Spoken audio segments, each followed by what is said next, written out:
I am Press Secretary Philomena Robertson. Welcome to another in the series of our post-cabinet press briefings. To members of the media here present with us, thank you for joining us. To those of us viewing via television, listening on radio, thank you so much for joining us here today.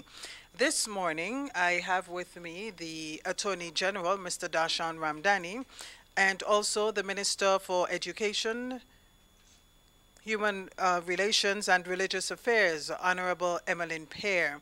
They both have updates, the Attorney General, as it relates to court facilities. We know that has been a matter of much debate in recent times. And Minister Pear, she will have various pronouncements from the Ministry of Education. I'll first invite the Attorney General to provide us with an opening statement. Mr. Ramdani. Thank you, Madam Press Secretary, Minister. Good morning, one and all. To listeners out there, viewers out there. This morning, I'm very pleased to be here for the very first time. I'm the Attorney General of Grenada, as you all know. And let me get right to it. There has been this pressing matter relating to the court facilities. I am pleased to be the bearer of good tidings when I say that we are on the cusp of resolving this issue. The government has agreed to lease space, a building in Yonge Street, that is the Carriacou building. Those arrangements are being finalized as we speak.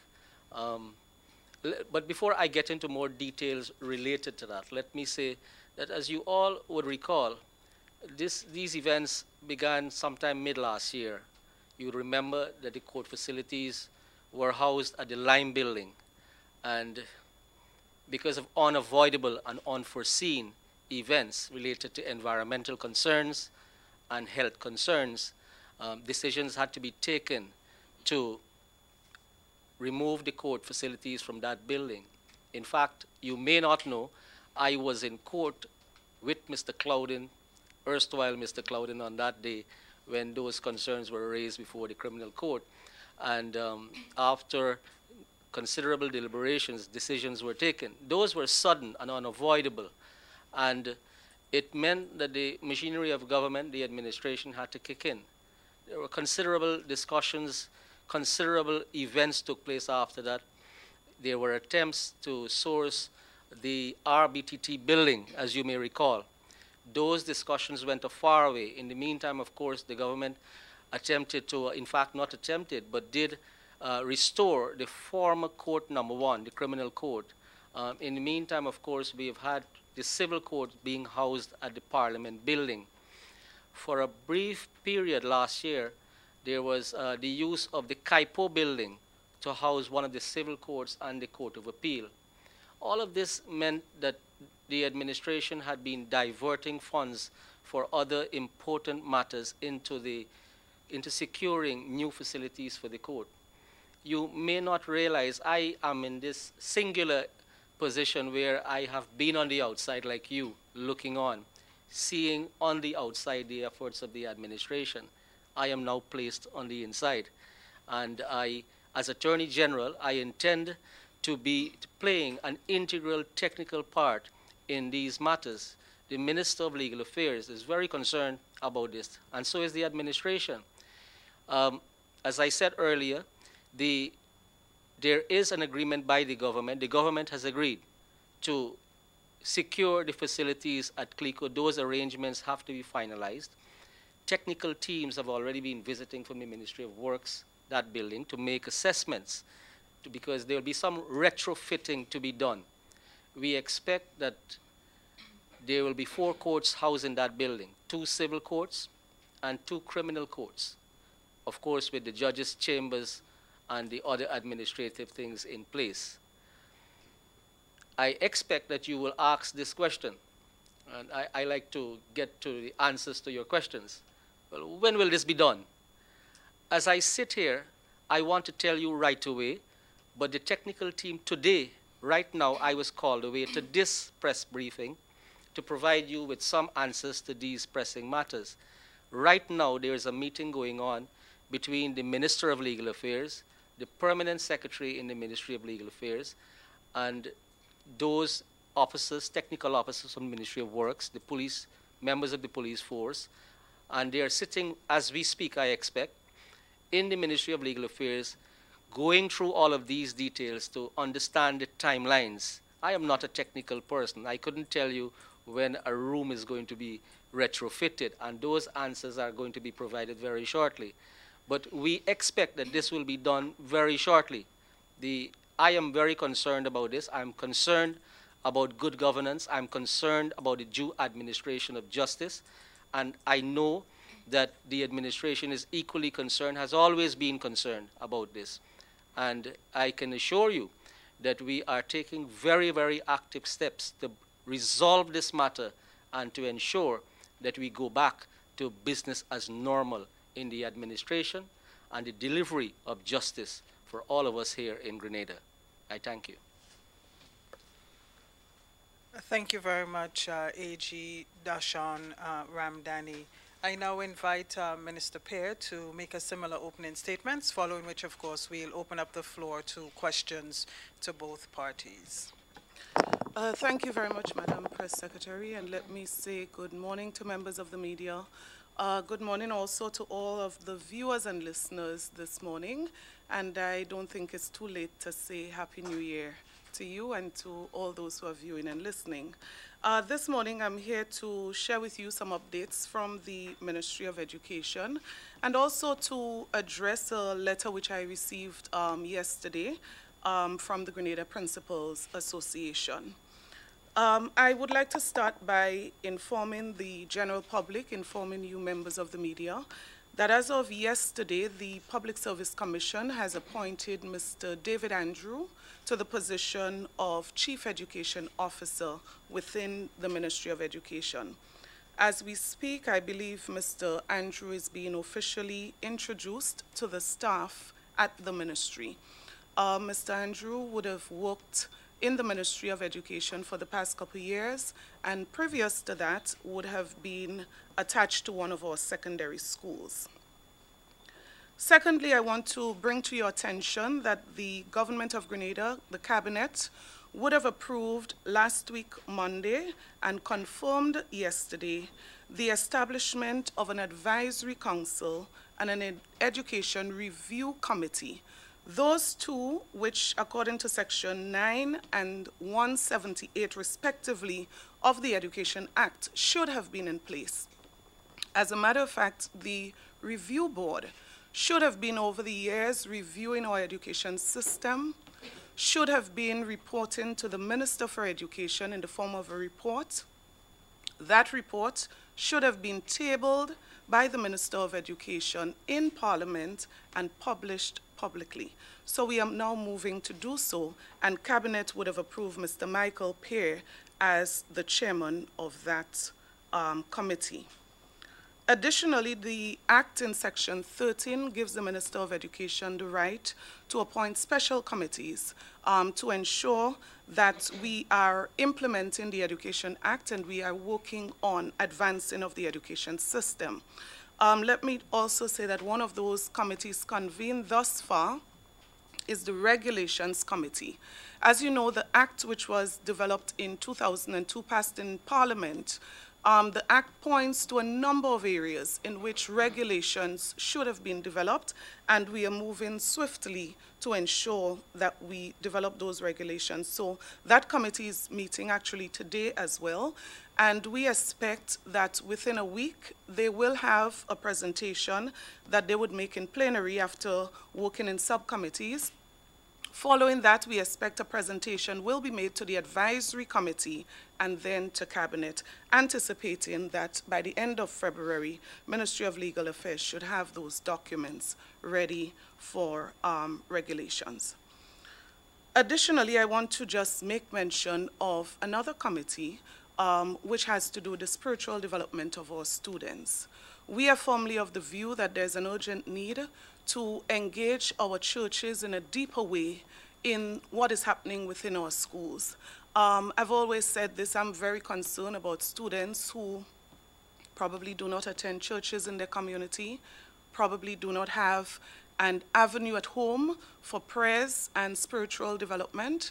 And so I believe school must be an opportunity where this is provided.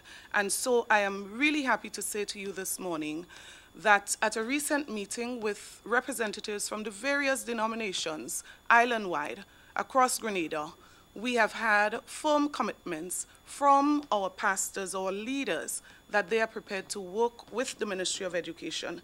And so a subcommittee has been set up, and that subcommittee would present a recommendation to the Ministry of Education, basically outlining how this can be done within our schools.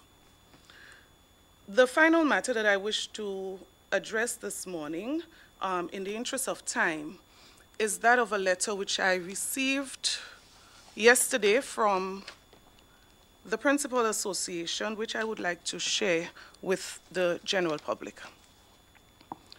The Honorable Emmeline Pierre, Minister for Education, Human Resource and Religious Affairs. Dear Madam, Scotiabank Intercall 2019.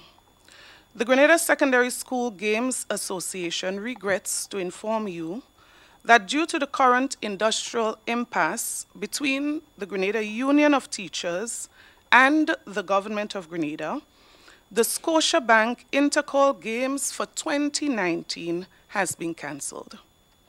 We trust that there will be a speedy resolution to this impasse in order to preserve the spirit of volunteerism and goodwill by our nation's teachers.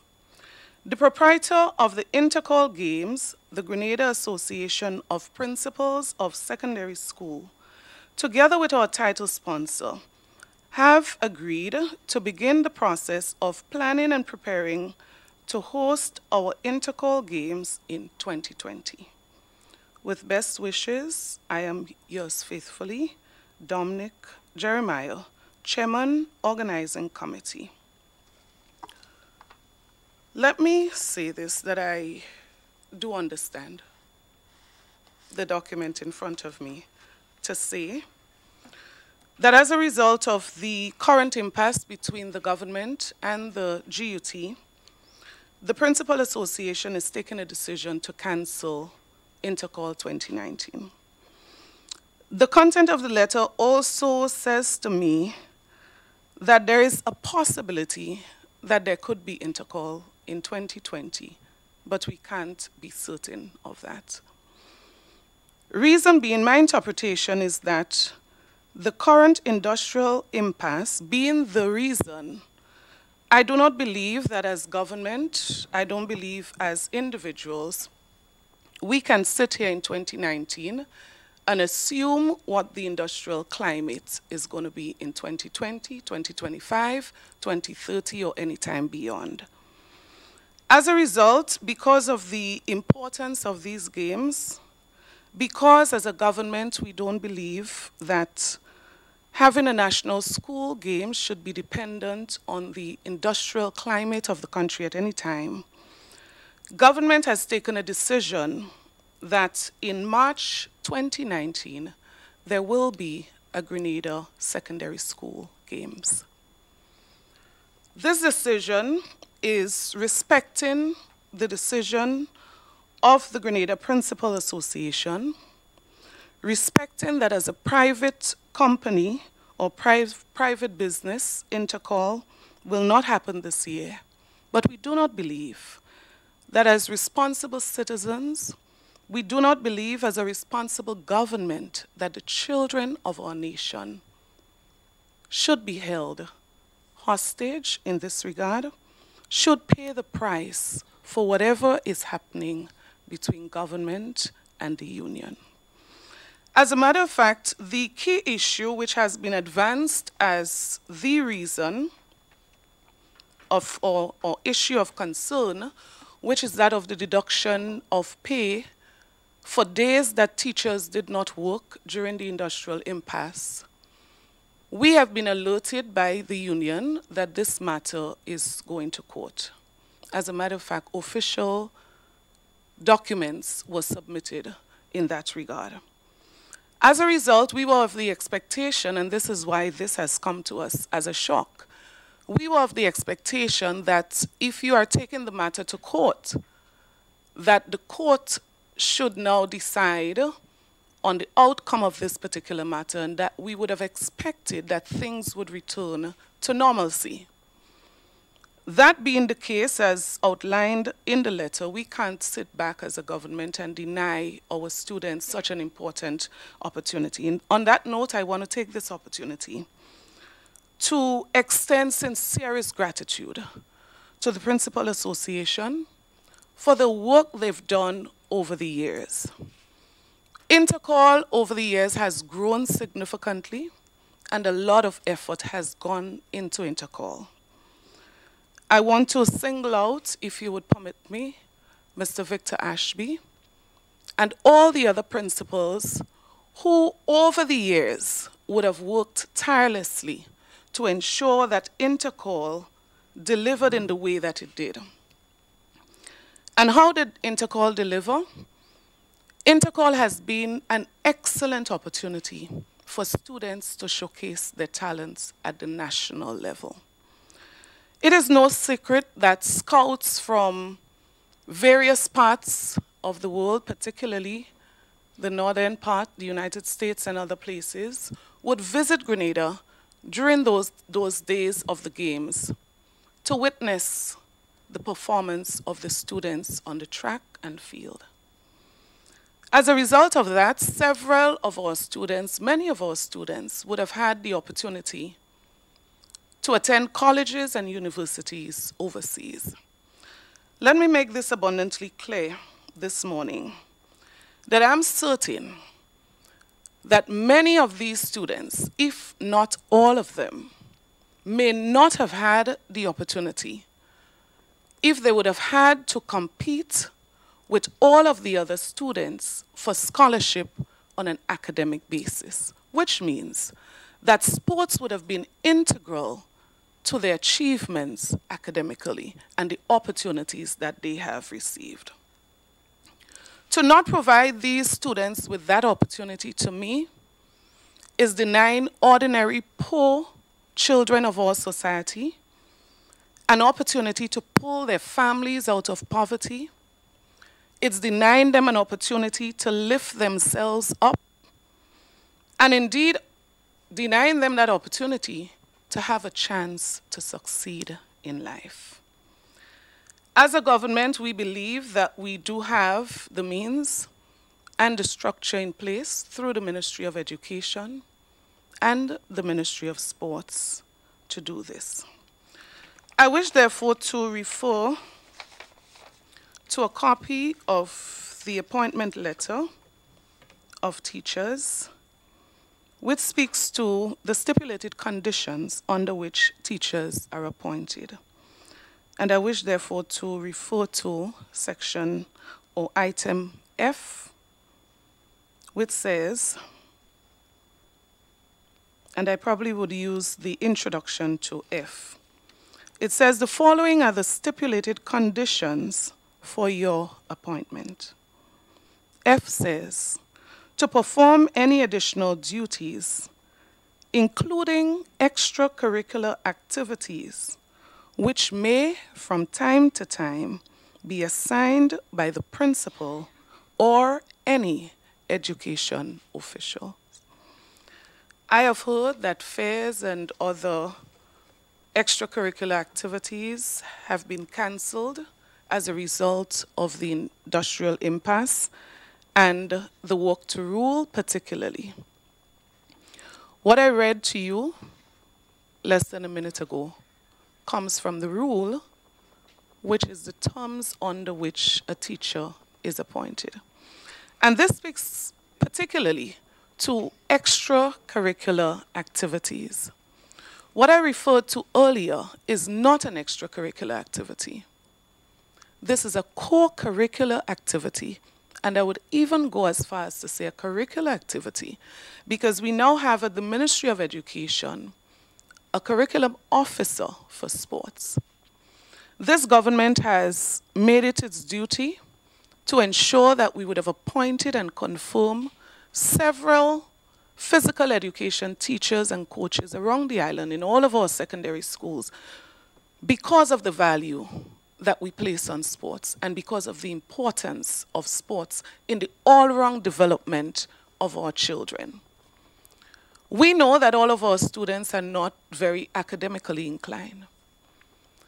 And so for many of our students, sports has been the avenue to their success. Sports has been a vehicle to their success. And under no terms and condition can we deny them of such an opportunity. Let me also add at this time that as a government, we are going to work with our principals, our teachers, the Grenada Athletics Association, the Grenada Olympic Association, the Ministry of Sports, and all persons throughout Grenada, Carriacou, and Petite Martinique who have an interest in the development of children, the holistic development of our children, to ensure that these games are extremely successful and that our children do not miss any opportunity. That being said, I wish to say to you that there will be a press conference in very soon time that will officially launch the Grenada Secondary School Games. These games would take what I would say 2 layers of activities at the zonal level. So you will have the zonal games and you will have the national games. So the secondary school students will have the opportunity to compete at the local level, meaning within the zone at the parish level and then at the national level. We also would have identified a shortcoming over the years, which is an opportunity to the students who performed extremely well, probably never got the chance to move on and then moved on to TAMCC, the Darren Modo and many others who we shouted for in Intercall only about a year ago, and we never heard of them significantly thereafter. So we have to ensure that we continue to provide opportunities through the school sports. TAMCC is an institution under the Ministry of Education. So those opportunities must be provided. But let me also make the point that I've received communication from students. I've received calls from students, including students who went back for second year in the secondary school system, praying and hoping that this year, Intercall, would have been their breakthrough, that this would have been their chance to shine and to be selected. We cannot disappoint persons like that. Finally, let me also make the point that our students deserve the best. Our teachers also deserve the best. Our principals deserve the best. And that is why, as a government, we have been working on all fronts to look at all possible ways in which we can support, in which we can create the environment, enabling environment, in which we can support the work, and which we can provide, in many cases, and deliver on the demands and the requests made by the GUT and our teachers and principal. Hence the reason government met its commitment this month by paying the 4%, which was committed not just to teachers but public officers, and did so on time. That 4% came following 3% and another 3% over the last 2 years. And government intends to resume discussions on further increases in the future. We have an obligation and we are committed to that. So we are moving forward and we intend to work together with all concerned. Thank you. Thank you very much, Minister Pear. Very profound words there. We had updates on various appointments within the ministry and, of course, the very topical subject of Intercall 2019, and the minister would have stated that the government has come up with a solution, and further details will be announced at a press conference that will be called shortly. So we have come now to, I think, the time that members of the media most prefer, question and answer section. Please identify yourself and your media house, and then proceed to ask your question. Okay. Sherry and Noel, Government Information Service. My first question is for the Attorney General, Mr. Ramdani. You mentioned about the leasing of space at the Clico building, Young Street. Would it be a short-term or a long-term lease? Thank you, Sharian. It is expected that this is going to be a medium-term plan for the housing of the courts. You would realize, of course, that government continues to be committed to a long-term plan, and that is, of course, the Halls of Justice project. This, what we are going towards, is a medium-term plan. So we expect that there will be some level of permanency there in relation to the courts. Yes? Okay. In terms of your medium-term plan, are we looking months, couple of years? More likely a couple of years. Yes, but those details will be clarified when we actually execute the lease. Yes? Okay. It is not our hope to be moving around at all, but to have some degree of permanency where we go now. Yes? Okay. Before I go over to Minister Pierre, Karima has a question. I just wanted to find out how much is it being leased for? Those details will be shared with the public, I'm sure, by the ministry. And those questions, I am simply the technical person. Yes? Okay. Thank you. I want to move over to Minister Pierre. Minister, I just want to get a little bit more into the secondary school games. You mentioned the month of March, and you also read the letter from the Principals Association that alluded to the fact that due to the industrial action and so. While you have mentioned a bit about the Athletic Association and you know, Ministry of Sports and so on, what's the plan going forward before that launch to ensure that there are enough hands on deck to execute the secondary school games? Oh, you want me to ask them all one time? And okay, and we know that, for instance, the intercall and the other games were used as forms of raising funds for the various institutions. What is the plan for the zonal games and the secondary school games? Would it be free or income generation? So let me speak of hands on deck. And your question reminded me a lot of Intercall Progress Park. Many thought it was going to be impossible in terms of time and in terms of hands on deck. And I'm fully confident that there are enough persons in Grenada, Carriacou, and Petit Martinique, enough hands on deck that can make this happen.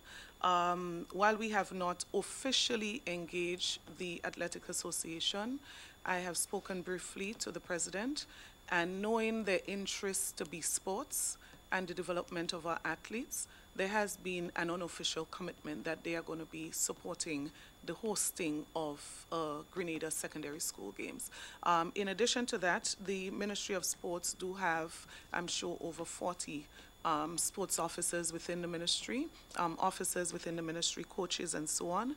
Additionally, as I said, every secondary school in Grenada has employed with the Ministry of Education, physical education teachers and coaches. And so I believe we do have the capacity, we do have the ability, we do have all of the technical requirements that would be needed to host all of those activities that I spoke to. As it relates to fundraising activities, I would say the schools and the use of sporting activities for fundraising would be left to their discretion. We do not say to schools that you have to raise funds at a sporting activity. As a matter of fact, when it comes to the primary school, and I'm sure maybe somebody may ask, what about the primary schools? Because I've focused on secondary schools. We are saying to the principals that they must have their sports meet. If the concern is operating after the prescribed hours as contained in the Act, we can start sports at 8 a.m. and finish at 3 p.m. Let us give the students the opportunity. I, I was really trying to get the fact that, okay, for intercall and so, there is a cover charge to enter. Know that it would be under the umbrella of the Ministry of Education. I'm trying to get to the fact as to whether or not it would still have a cover charge or if it would be free access. And if I answer that question directly, I would be giving you my personal opinion, and I would prefer that that information be shared at the launch, whether there will be or there won't be a charge, and whether we would give persons an opportunity to come in without having to pay.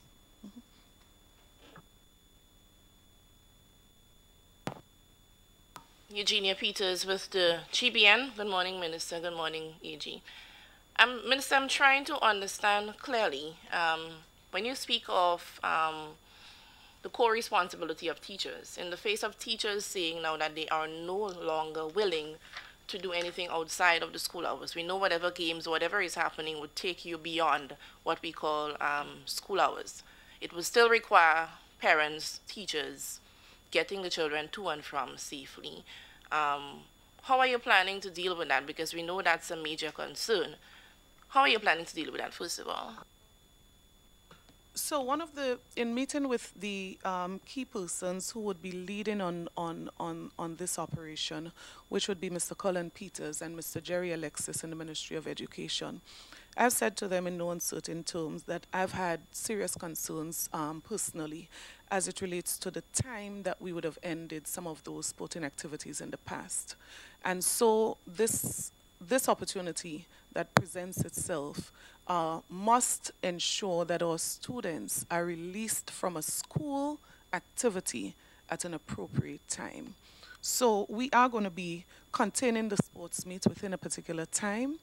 I cannot say at this time that it will end at 3 p.m., but what I can say is this, that every parent in Grenada, Carriacou, and Petit Martinique will be given the assurance that from the time their children leave the school to the National Stadium, they will be under supervision.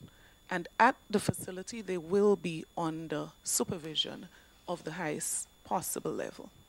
And it's not just getting them to and from. It's also, when we speak of the training, we know a lot of the teachers are involved, and they also do after-school care and so training.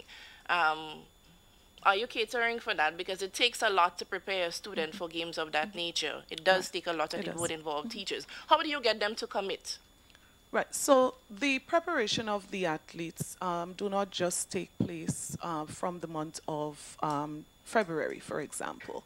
I'm quite sure that a lot of work has been happening over the past year. As a matter of fact, the curriculum and the program for sports is not just a program for 2 months of the year or 3 months for the year. So that is a rollout of activities. And whether it be cross-country, whether it be whatever other training activities taking place within the school, it's a program, right? It's not just an event, right? Now, as it relates to the extra work that normally would take place with regards to the coaches and so on, we do recognize that there will be the expectation that our physical education teachers and coaches will have to do some extras in that regard.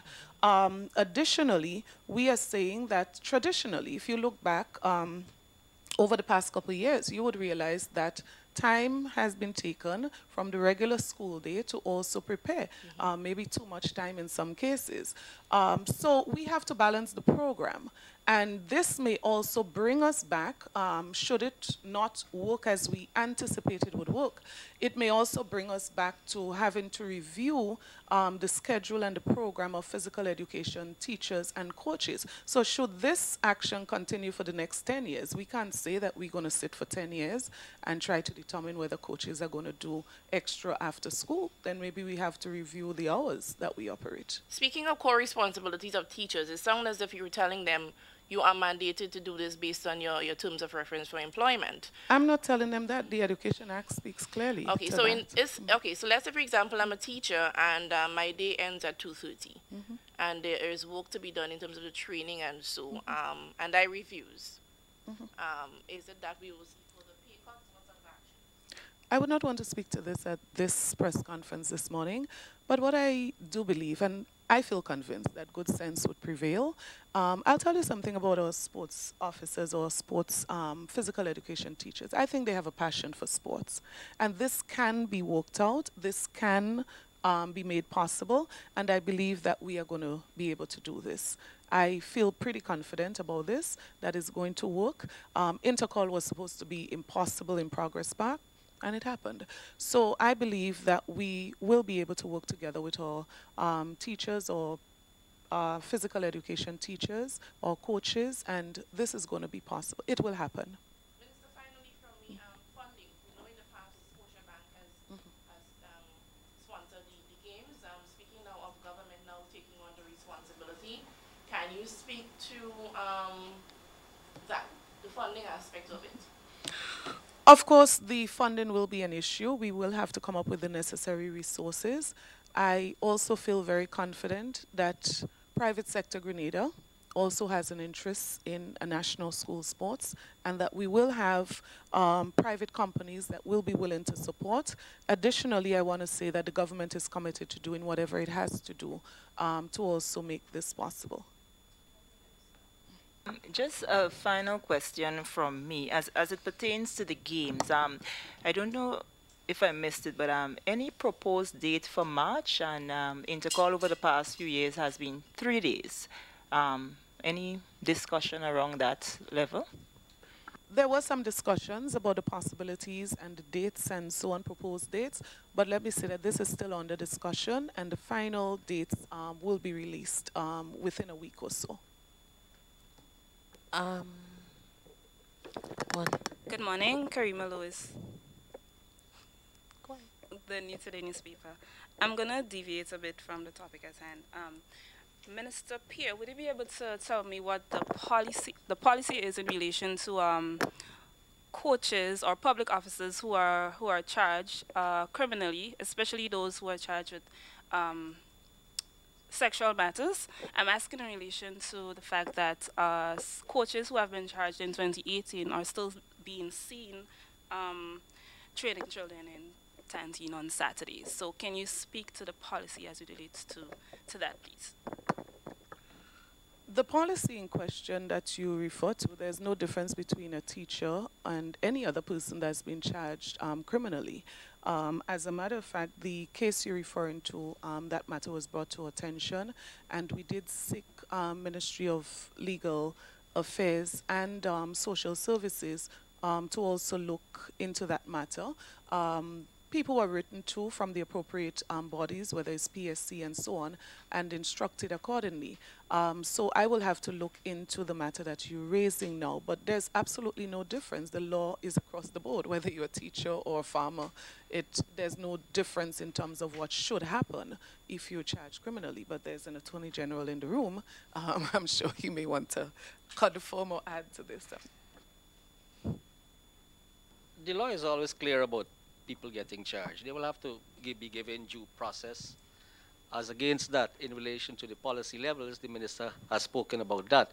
But as I said, if the people are charged and they're in the service of government, they will be required to go through the process, and that comes to certain ends, not guilty or guilty. In relation to whether they stay on the job, the ministry has a policy in relation to that. Yes? Had the mic. Would you be able to confirm to me whether the matter between government and UX has been completely withdrawn from the court? The matter between government and UX Canadian.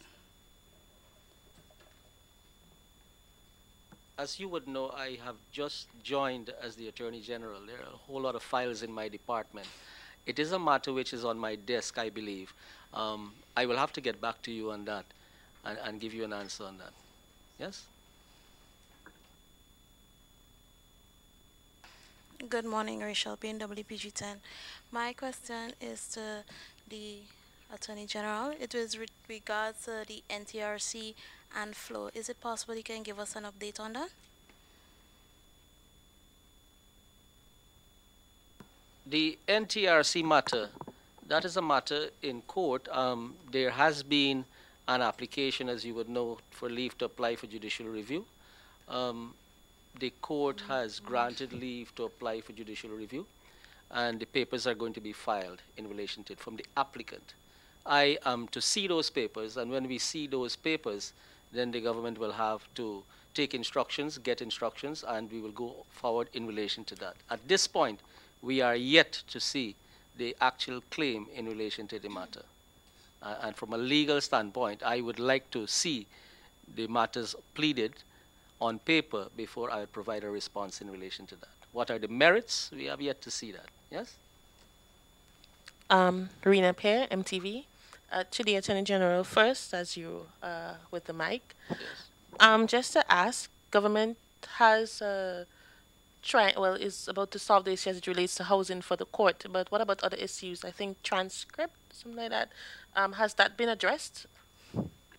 The matter I believe that the minister is actively engaged on in relation to transcripts. I know she has been having discussions with persons out of Grenada for there to be steps taken in relation to training and providing certain facilities. But I would let the minister answer these questions in more detail in relation to, but I do know that the administration is taking active steps to resolve the issue related to the transcripts. Yes? Thank you. To you, Minister Pierre. First off, the work to rule situation with the teachers. Did you, this was a situation that began a while back.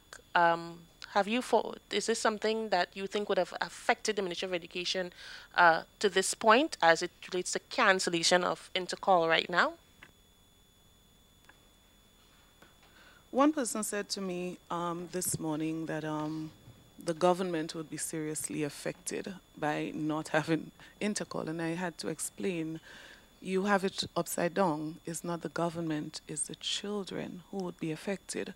So to say the Ministry of Education, I would say the students of Grenada would probably be affected by some of the activities that are not happening.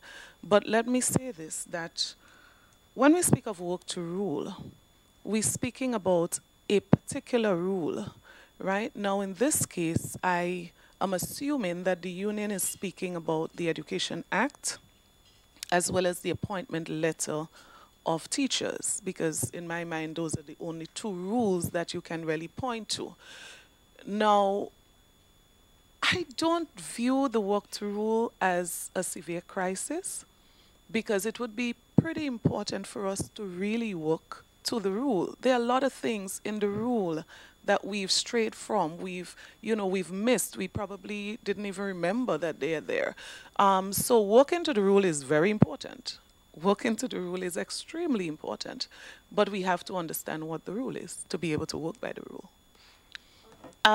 Minister, again, cancellation of intercall. Since we see that things are happening as it relates to cancellation of a number of things, I know that one issue that came up was as it relates to CXCs and not common entrance, but CPA. With this happening, would you say, well, would the Ministry of Education put things in place in case we reach that level? Well, I'm happy to hear you ask that question, because I'm reminded of a couple months ago when the government took the position that should teachers continue not to return to the classroom, that we would have to look at a contingency plan. We will have to recruit volunteers, we would have to look at substitute teachers, and even ministers of government would be prepared to assist. That was the then position of the government. Now, when we look at a crisis, when we look at a situation, whatever the situation is, what you want is solutions, what you want, things that can address whatever the problem is. And you're right, we do not want a situation if persons decide that we're not preparing children for CPA, for example. I don't believe anybody would take that position. But I'm saying if someone takes that position, the question is, should we sit back and say that child doesn't do CPA this year? So it means that whatever the circumstances, as in the situation right now, the Principal Association has said we are not doing intercall, and we say, okay, we understand. That should not mean that intercall under another name should not happen. The same way, whatever the circumstances, we have to address it and finding the best solution to whatever the problem is. And that is what we want to remain sober in our minds and address the issues as they are. You know, remove the government union and make it appear as if there's a fight between government and union and our children are stuck in the middle. Let us deal with our children and separate them from all of the issues concerned. 2 more questions. As it relates to the games, intercall is cancelled. We're now hearing that we're going to have games for secondary school. Now, we don't know, as you said, what tomorrow would bring, but would you say that the government would consider this being an annual event or just one-off? I'll just say whatever becomes necessary is what the government would do in the interests of our children. Finally, finally, I've been calling the Ministry of Education as it relates to counseling. We've been trying to get something as it relates to counseling. We know that we have a little bit of aggressiveness with students, you know, being able to handle the issue of argument and stuff like that. And I was told, or we were told, that there's not a PS there to give us permission to speak. So would you be able to speak on that as it relates to PS, an appointment for one? So if you were told that there isn't a PS, it's either you did not understand the message or the person you communicated with didn't understand what was told to them. As a matter of fact, the PS, Mrs. Jacinta Joseph, said to me this morning, that there was a matter she communicated on that she was not prepared to speak to at this time. I'm not sure if it's the same matter, but there is a PS in the Ministry of Education. She's been there for years. You probably would not have known, I don't know if you knew, that the Ministry of Education for a couple of years has had 2 PSs. So currently we do have 1 PS, Ms. Jacinta Joseph, and we expect to have a second PS added from the 11th of February. So we do have a PS in the Ministry of Education. Rakisha St. Louis, Government Information Service. Minister Pierre, I'm going to ask my questions back to back. The first one, does the March 2019 Games still qualify the students for CARFTA and other regional events? Was there any dialogue between the government or the ministry and the title sponsor? And you spoke about a press conference. How soon do you think we can expect that? And then my last question, what will be the first order of business for the Education Review Committee and Advisory Committee?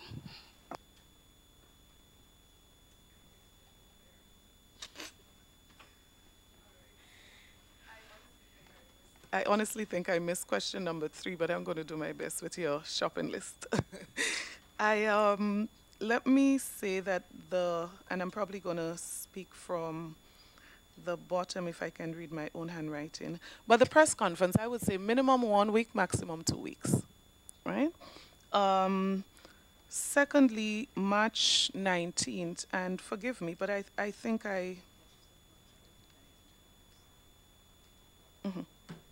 Right, so speaking about the selection of the team for CARFTA, there's been significant concerns from the quarters of the Grenada Athletics Association as it relates to having the best team selected for the games. And that has to do with the decision that intercall would have been postponed. Because if you don't showcase the students, then you don't get an opportunity to select them. So quite obviously, we will be working with all of the stakeholders in sports to ensure that all possible opportunities are provided so that our students, our athletes can get further opportunities in the area of sports. So I think that may answer that question. The first order of business for the Advisory and Review Committee. So the Act speaks very clearly as to the role and function, and it's generally to review and assess how we do business. I'll put it simple. Are we doing business right? Are we operating by the standards that we're supposed to be operating by? Are we functioning? Are we achieving our objective? Supposed to be a serious scrutiny of the education system. And as I said, that scrutiny must be published. It must be published so that Grenada can see how we're doing, and then we make a determination as to the way forward. The title sponsors, of course, the entire business community would be reached out to. So we would not single a particular sponsor.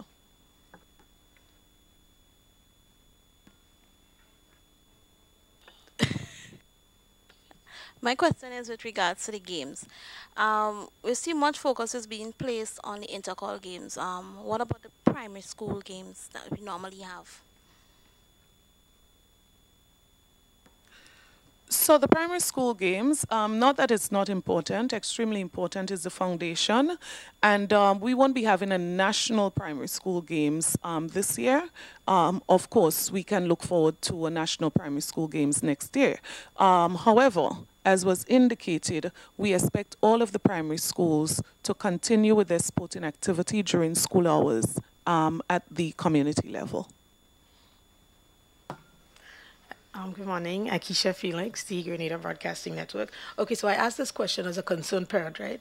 Okay, so Mr. Lewis would have stated that several activities would be affected, you know, with the docking of salaries and so on. So is there any support structures the government would put in place to ensure the continuation of, you know, the Girl Guides, the Red Cross, the Scouts, the extracurricular activities, so to speak? Simply refer back to F, to perform any other additional duties, including extracurricular activities, which may from time to time be assigned by the principal or any education officer. Thank you. Just one more question, Minister for Education. Just to look back, I kind of forget to ask. A couple of the schools did not have their cross country. They were not prepared for it somewhere. Well, they normally would do it for December, November, stuff like that. And a couple of them did not have it. And a couple of schools did not prepare their athletes as it relates to that. And I think these are some of the reasons why Intercall must have been cancelled. Could you speak on that and this preparing for the secondary school competition now? Did that not make it more difficult? So at this stage, I'm not sure if going back will help us a lot in going forward. We may have fallen short, we may have missed, we may have, you know, been a bit behind, but I think what we want to do at this point is to move forward, again, as I said, in the interest of the children. I believe every conscious Grenadian would want to do everything possible at this time to give an opportunity to every child who deserve that opportunity with regards to sports. Do we have any other questions? Okay, seems like we've had a pretty full morning and we're coming out right on time. I'd like to thank the Attorney General, Mr. Dashan Ramdani, and Minister for Education, Human Resources and Religious Affairs, Honorable Emmeline Pay. It has been a very interesting morning. We have heard, just to recap very briefly, that government is on the cusp of resolving the matter as it relates to facilities to house our courts. A lease is to be signed shortly. The final arrangements are being made for the CLICO building. And of course, we would have more details on the timeline for that in a few weeks or so. And Minister Pay, several pronouncements from the Ministry of Education regarding the appointment of David Andrew as the Chief Education Officer, Mr. Michael Pay as the Chairman for the Education Review Council, which is a body that is mandated under the Education Act. And as Minister just mentioned, it is very critical that we look at where we are and how we are to move forward. And of course, the big ticket item this morning, the cancellation of Intercall 2019, but the government deciding rather quickly that an opportunity must exist for students to showcase their sporting talents. So we will be having the Grenada Secondary School Games in March of this year, and further details on this will be announced at a press conference. The date of which will be announced shortly. Thank you again, members of the media, for joining us this morning. To our listeners and viewers, thank you as well for tuning in. I am Press Secretary Philomena Robertson. I'll see you next week. Stay up to date with all that's happening with the new National Party, NNP. Send us a message via text or WhatsApp on 405-8683 with your name, email, and constituency. Stay in the know with NNP. Get updated.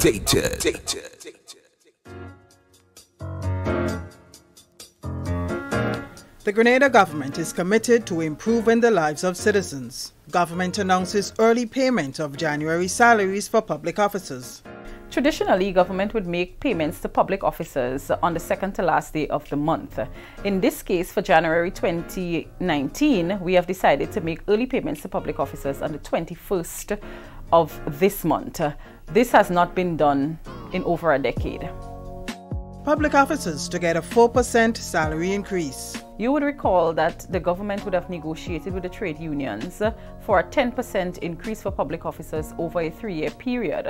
2017, 3%, 2018, 3%, and 2019, 4%. We would kick off the 4% payment, which is to the tune of $6.7 million on January 21st, 2019. January salaries to include increments. Every year, public officers move incrementally in their pay and grade scale. This year, we are paying increments to the tune of $3.6 million, and that would also be included in the January 21st payment. Will pensioners also benefit? Pensioners' income is indexed to the salary increases of the public officers. So the 4% increase that public officers is due for 2019, pensioners would also benefit from that 4% increase. Your government at work, delivering on promises made.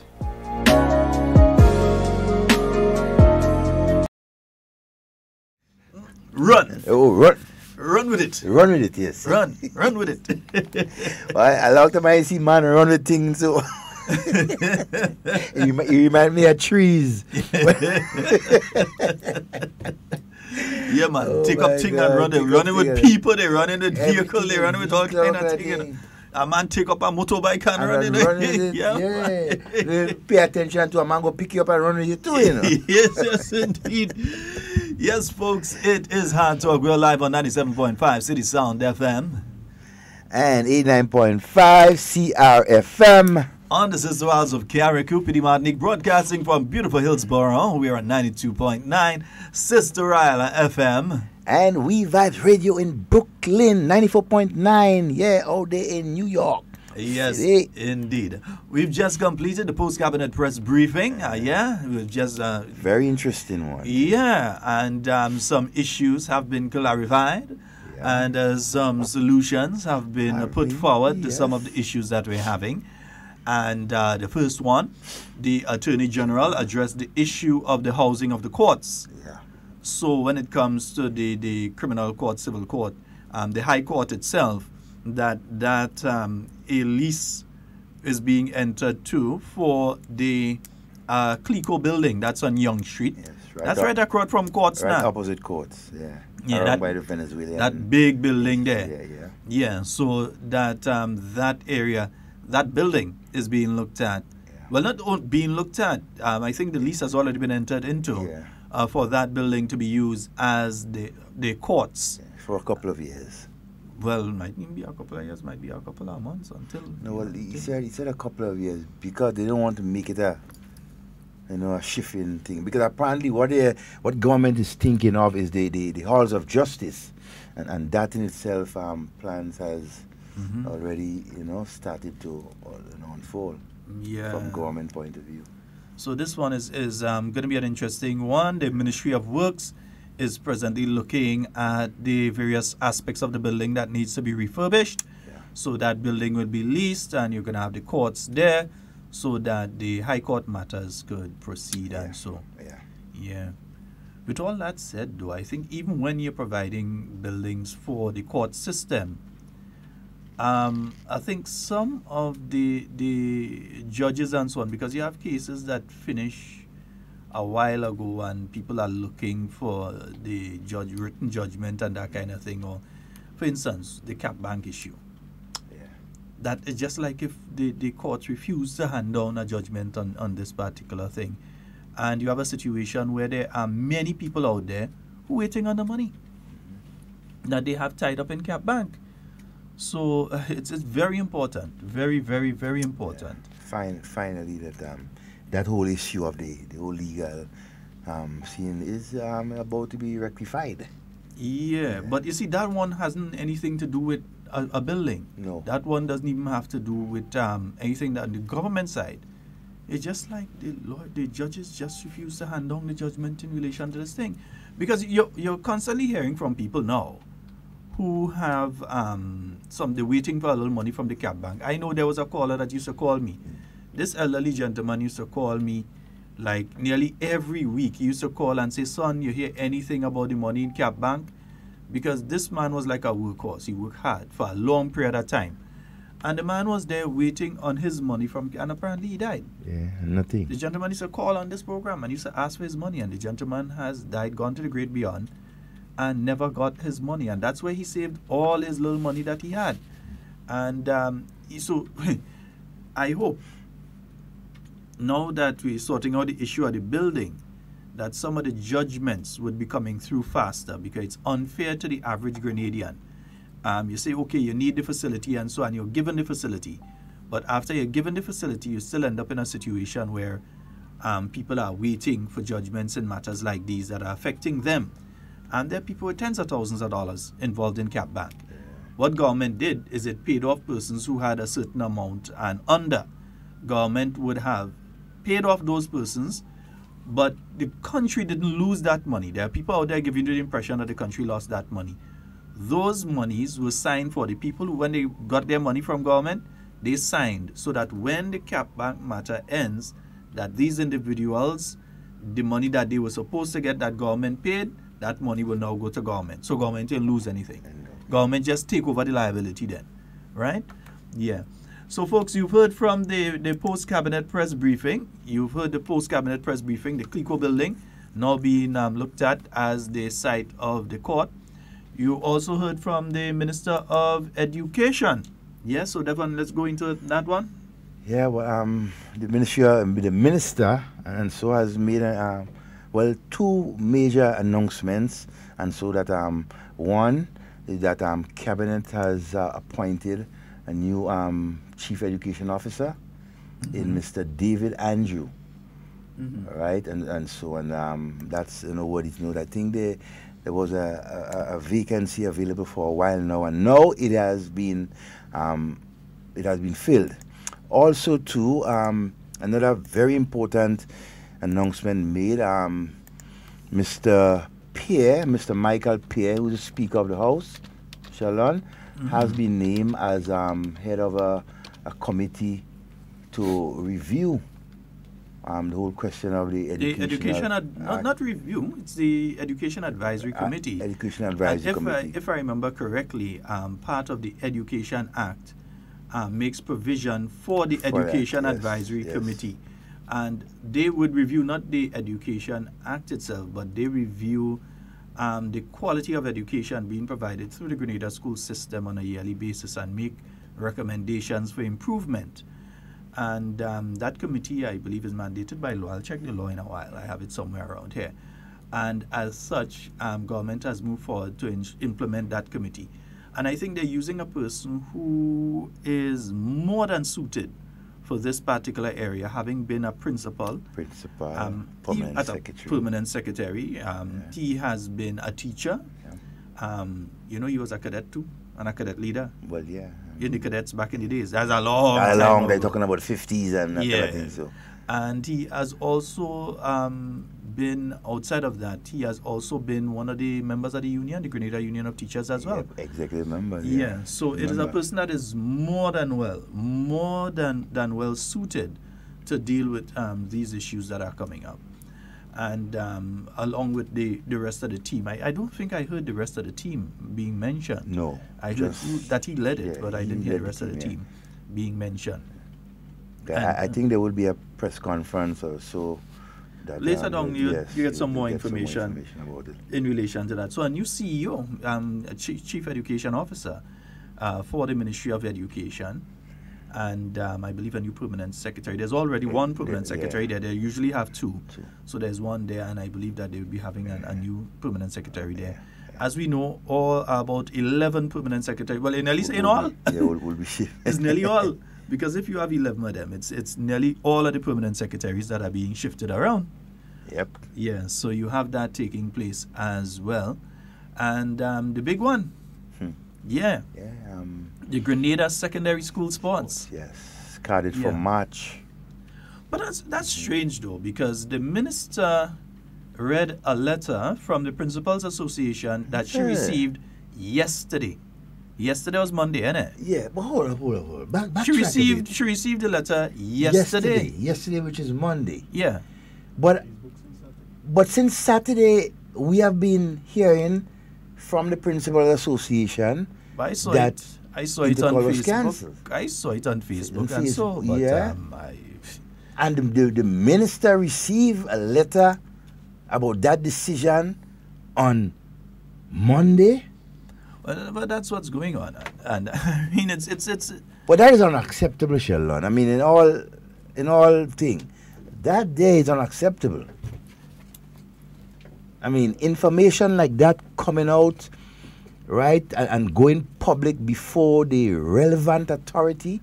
I think the Ministry of Education. But I think the gravity of the situation that you're speaking about here, that's going to be affecting literally thousands of young people, thousands of children.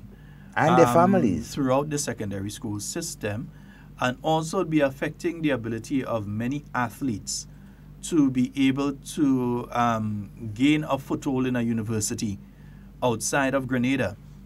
Because the scouts, and the minister mentioned it today, and we mentioned it before, the scouts for the different universities, they do come to Grenada. Some of them come incognito. They don't announce that they're coming. They don't say that they're coming. They come, they buy a ticket for intercall, they go and they sit in the stands, and some of them with a little camera and they tape in, because they're taping. They tape this stuff, or many of them view it online, and they view the games, they look at what is going on and so on, and through that, they make selections of athletes that they would like to add to their individual teams in the United States. So it's an opportunity for many young people. And let me make the point here. Many poor people, children, because that's what we're talking about here. We're talking about the poor people in Grenada, children. The mother who is struggling right now, the single mother who is struggling right now to send her son or daughter to school, who never had the opportunity herself to complete secondary school, whose son or daughter has that physical, athletic ability, and therefore has the ability to get into a university in the United States that the mother cannot afford to send them to. This is what we're facing here, you know. Yep.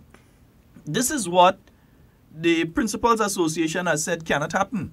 That this mother, her child, her son or her daughter would not have that opportunity to be seen by a scout and get that chance to go to university in the United States. It's not fair. And it's not just go to university in the United States to run or jump or throw. It's an opportunity to gain an education. Continue the advancement. A bachelor's and then a master's and then probably even go for your doctorate. That is what we need for our children. Yeah. So it's gaining the education, because after a certain time in life, after you pass a certain age, you can't run, jump and throw again, and that's done. According to the sport that you're in, that is done.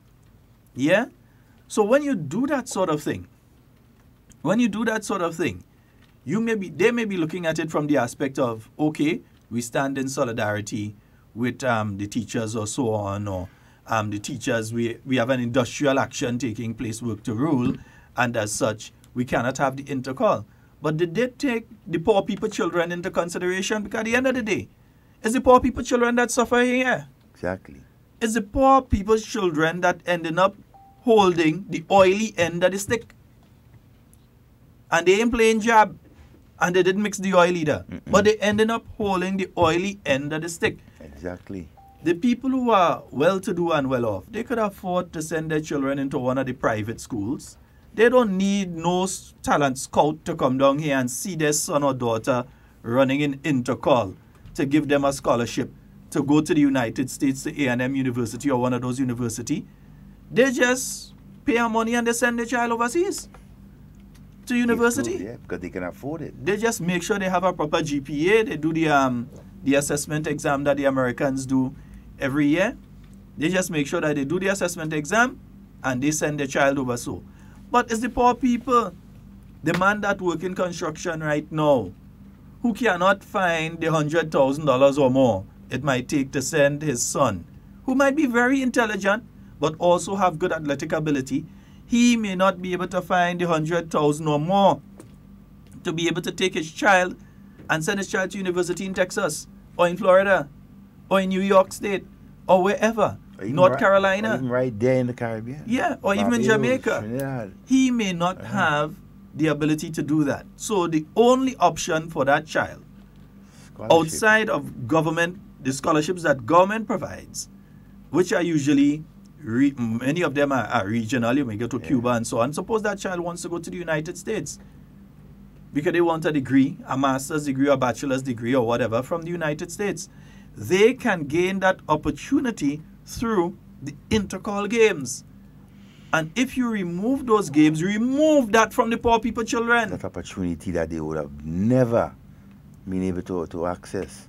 You understand? You see, so some of them are worried because some of them children in certain schools they could pay and they put the children in certain schools. Some of them don't even have children. Some of them have the connection, so they could call somebody and they could send the children there. But what about the mother that's struggling right now? She didn't even she barely have the money for this week to send them to school. But she's fighting to send them. Yes. What about the child that is in secondary school right now, who is under the SEED program right now? That's where the money coming from. The government has to find that money under the SEED program to send them to school on a daily basis. They have to go and collect the SEED money. The parents have to collect the SEED money to be able to send them to school right now. You think if they're under SEED program right now, you think their parents could afford to send them to university in the United States? No, they can't. They gain these opportunities through things like intercall. And we say we love our children. We say we love our athletes. We say we're so patriotic and we're so loving and all that sort of thing. Kirani James came through the intercall games. Yeah. Dr. Sean Lambert came through the intercall games. Yeah, Dr. Sean Lambert came through the intercall games. You have Anderson Peters, who is in university right now in the United States, came through the intercall games, former student of the St. David's Catholic Secondary School. You have Markham Felix came through the intercall games. Candicia Scott came through the intercall games. Josh Boateng came through the intercall games. Rondell Bartholomew came through the intercall games. You have there's so many of them that have gone through. There's this young lady from way back. Oh boy, her name eludes me right now. And I see her mom nearly every day because she lives close to me. But all of these people from since the 90s and the early 2000s and so on. Opportunity they gain through intercall. But poor people children. Poor people children. You think their parents at their economic level would have been able to spend that sort of money to send them to the United States right now and maintain them in the United States to go to school? As poor people children. Why take away the platform where these children can gain that opportunity? That is why the government has stepped in and said that we will be staging a Grenada secondary school games in March of 2019. But you know what is ironic, and in my view, it's looking at it from based on what I've heard the minister was saying this morning in our press conference. And so, a decision was taken by the Principals Association, in my view, without the consent or even informing the ministry or even the minister. But they inform after the fact. After the fact. So it is not like there may be the possibility of us doing this. So just in case, to ensure that the children are okay, we would like you all to go this direction. Start planning and putting in place for that. No. Instead of that, it's just drop it on you and leave you the shortest amount of time so that you wouldn't be able to operationalize a That's unacceptable in my view. Before the minister even saying it, are calling for volunteers. Yeah, we need leaders, not followers. Calling for volunteers. Yeah. Inbox me. Inbox me, your name, your number. Volunteers. We're looking for volunteers, those who can, right, and is able to do it, have the ability, the know-how, and so let's get on board. Let's ensure that our children is not left behind. I mean, that cannot be accepted. And before we go further, just to let you all know, good morning. Oh yeah, Minister, the Honorable Kate Lewis, she will not be in office tomorrow. Remember, tomorrow, folks, we have the National Youth Parliament taking place from 10 a.m. at the, I nearly said the Grenada Trade Center, you know, at the Parliament building. Yes, and the new Parliament building. Yes, so at the Parliament building. So at the Parliament building, folks, remember, we will be broadcasting that. So you won't be seeing my face or Devon face or hearing our voices tomorrow. You will be hearing some wonderful, beautiful young people. You'll be hearing some intelligent discussions the future of our country at the Parliament building starting at 10 a.m. tomorrow. So tune in so that you can hear the discussions taking place. It's going to be a wonderful one. Give the young people your support. Listen, and parents and so on. Don't send your young one to go there and you ain't go and support them. It's a good thing when they could look up in the crowd and they could see their mother or their father or both their mother and father sitting there, or a sister or a brother come out to support them. Go on out and support them as well. So we know the Honorable Kate Skeeter Lowe, she'll be there tomorrow. That's but she still could qualify to go and sit on the bottom part there as one of the youth parliamentarians. Well, of course. Yeah, but we go put her in another seat. Yeah, we go put her in another seat. You put her in another seat. So her role. But a very good opportunity for our young people to exercise. I mean, these are the future leaders of our country, right? We must pay them mind. That is why, again, I cannot understand the decision taken by the Principal Association, right, to cancel intercall. Right? I cannot, and there is no basis for that. Well, see, that's the thing. I believe it is irresponsible. Very much so. And I refuse to use another word to describe it unless that word is stronger. But it was irresponsible to do what was done in the way that it was done. Yes. Yeah? So, the government has a responsibility to the youth of this nation. The government will continue to maintain its responsibility to the youth of this nation and ensure the staging of the games, the Grenada Secondary School Games. Yeah? We know that many individuals have already been contacting. They want to volunteer and they want to assist and so to ensure that these games come off as a success. Also, the ministry has mandated to the primary schools that they also have their primary school sports, their individual sport meets. If they want to do it within the school hours, that is up to them.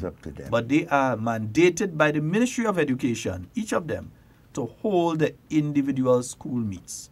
Yeah? Because I can't deny I mean, come on. Who is fighting? When you do these sort of things, I think they're actually doing the government something. Yeah, I don't understand that. I mean, take that and I think that's good for all you. These individuals actually think they're doing the government something. And then children, you're doing that. On top of all that, chap, on top of all that, you still have that situation where folks, you can call in anytime from now. You still have that situation. And I was reading some comments being made by the president of the teachers union last night, and Devon, I realized you and he nearly take no anything. But yeah. I'm a good friend. I used to him. He tell me and he had to take knockers. I say we take knock on a glass. Hello. Good morning to you, sir. Good morning to the wonderful, hard-working teachers of our nation. Yeah. So we understand, right? I read some of his statements last night, and his thing basically is that the work to rule will last for at least 1 year. At least 1 day. So, in other words, you have to just allow the work to rule. And the thing is this, if you want to work to rule, no problem by me. Yeah, no problem. You will work to rule. I have no problem with work to rule. You cannot force a person to volunteer. No. But you cannot stop other people from having an activity and volunteering. Yeah, you cannot stop other people from doing that. And work to rule mean work to rule. So, Madam Minister, maybe you had to look at what the rules are. Minister set the rules. Work, and she has outlined... work within the rules. Let's see what the rules are. And she has outlined some of the things that the teachers or even the unions, they have made a miscalculation. Right? He's trying to wise them up. Little fellow now, boy.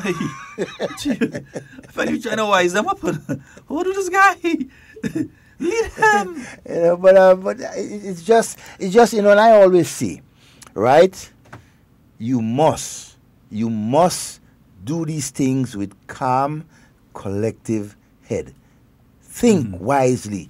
Think before you leap. Right? Look before you leap. Yeah.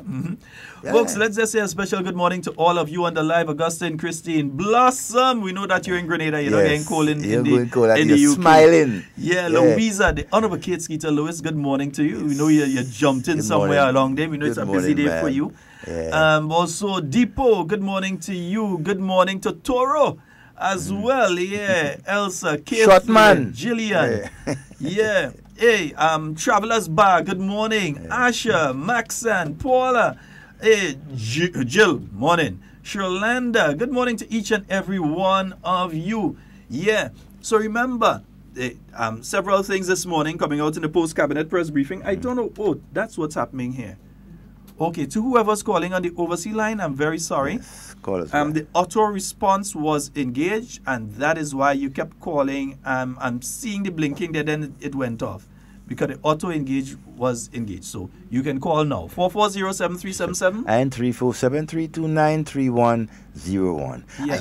Very interesting, eh? Under the diaspora wants to help. Of course, that's one of the things I was about to say. Go ahead. We needed the support from the diaspora. But one of the interesting things, though, right? And then somebody made that point. I'm wondering if a number of our teachers understand the whole question of work to rule. What are their responsibility when they signed on? Why this guy just trying to make the lead the people there? They want to do it, leave it. Listen, they want to work to rule. Then work to rule. Work to rule. Yeah, the rules are there. But notice what the term says, eh?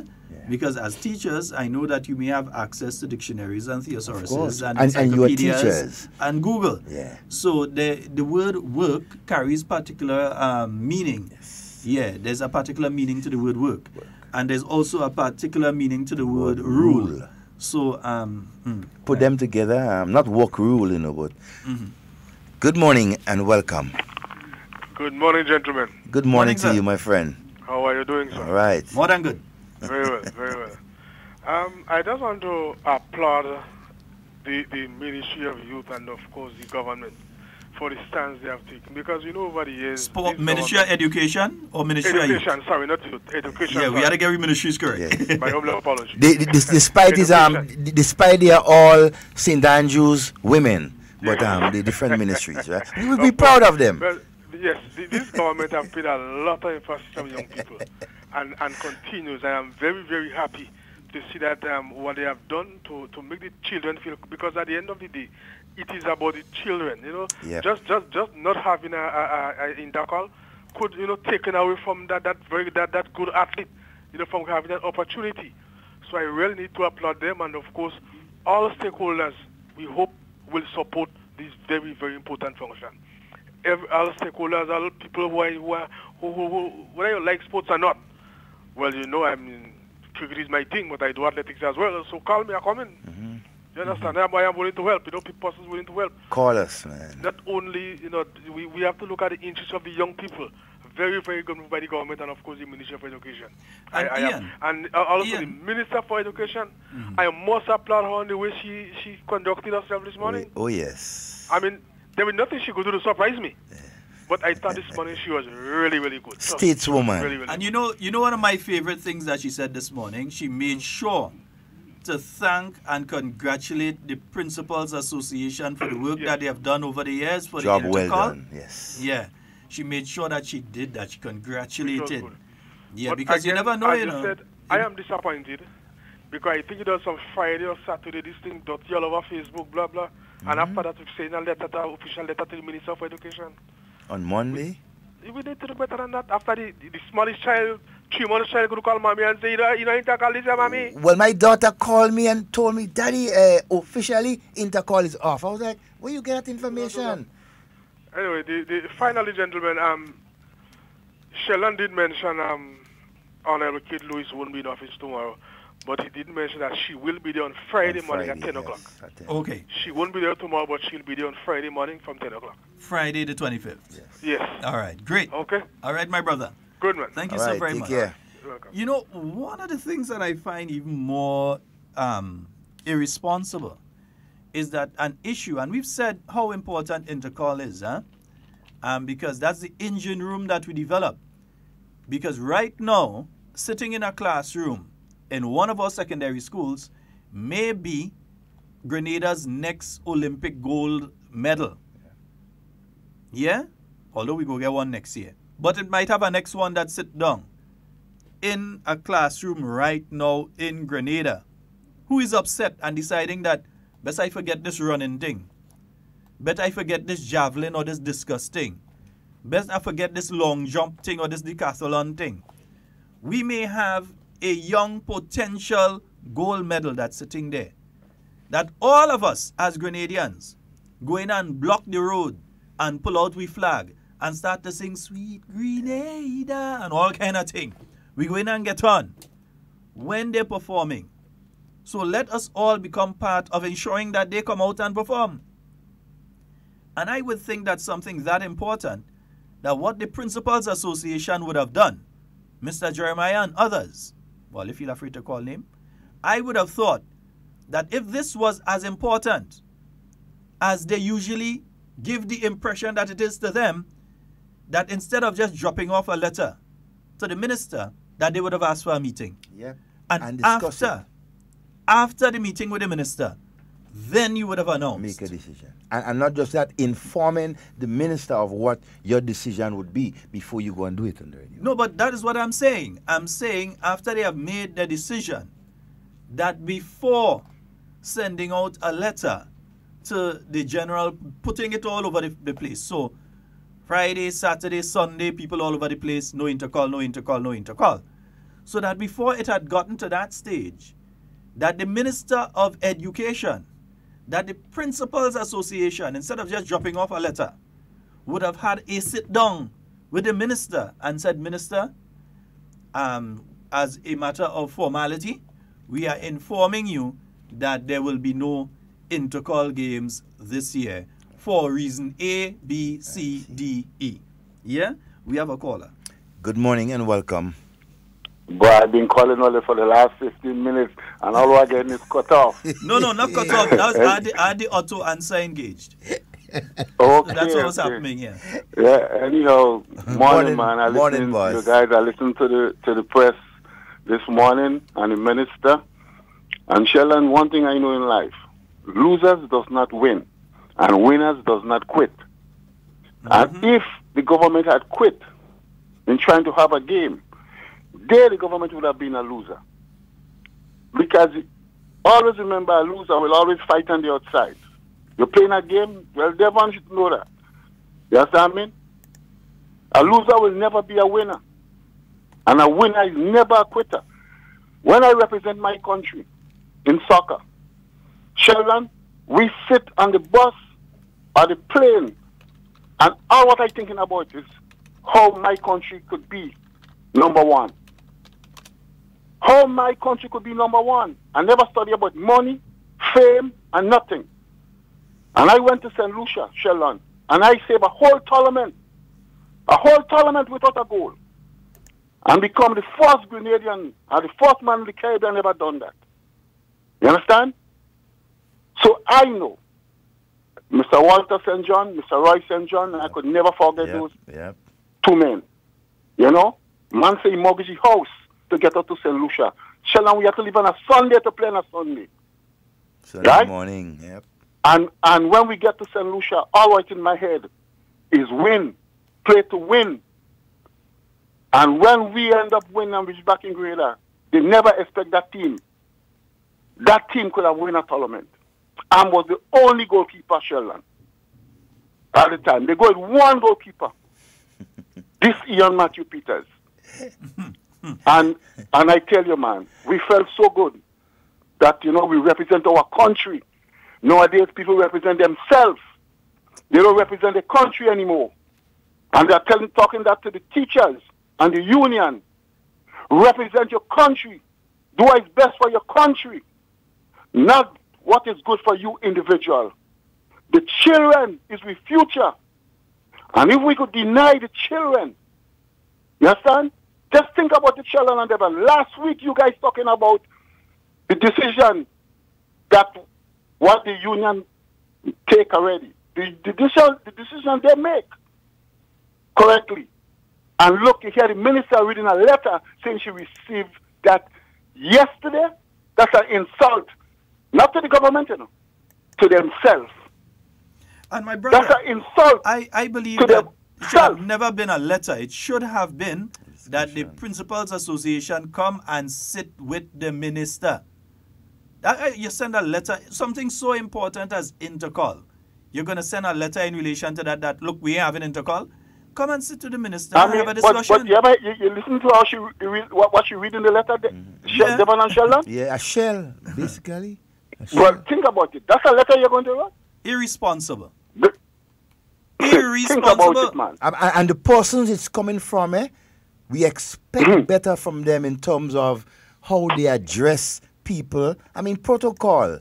The principals and teachers and so, they basically know how to do these things, right, to get the best results. Yeah, but Devon, they're between a rock and a hard place. They make a wrong decision in the beginning of this thing. So, and I want you guys to stop talking about pension. No more pension on this radio station. Just talk about the loan they're begging the government for. It's a loan. No, you must speak about it because it has been delivered. So we must speak about it. And but that's gone already. We're in the process issue is now. not pension. No, we know the They're issue is tying not up this pension. thing with pension. Well, we must discuss it. The issue is not pension. They're asking the government to give them a loan within 26 or 27 years when they left office. And the government saying, well, I can't give you that amount alone. We're going to initiate something, and I'm going to, tell you how much I could give you. You could come to a little thing, and we could get a work out. The government come at the table. You refuse to come at the table and threaten the government. So right now, if you do all of that at the front, Devon and Sheldon, how could you sit down with the government now to negotiate? Pride killing you now because you already make a mistake in the beginning. What you should have done. No. You did it how much months ago? They negotiate upside down. You see, if the government say no, and this and that, okay. But the government didn't say that. When you go to negotiate, Sheldon and Devon, you must keep your A card for last. You can't put that on the table first. These guys are not good gamblers. And you guys have a good day. All right, brother. Have a wonderful day. My thing, though, is that we must discuss an aspect of the pension because last week in the post-cabinet press briefing, the announcement was made by the Honorable Oliver Joseph that government is moving forward with implementing the agreed 70% for public workers who have already left the system but entered the system after the 1985 date, so that the people who qualify would start receiving the 70% pension after the proper calculations and so are done. Because remember, it's not a standard something across the board that everybody gets. It's according to your last salary, so 70% of your last salary, and then the NIS is going to pay a pension and the government is going to pay a portion of the pension, a percentage by the NIS, a percentage by the government. So we have to say it because some of the union people still speaking about pension issue. There's no pension issue. And we have to say that there's no pension issue for them to know that there's no pension issue. The issue here is gratuity and the volume of gratuity, the upfront payment that they are asking for. That is what is being discussed right now. And that is what I believe one of them said they're going to court on that particular issue to say that they have to get it and they deserve it and so.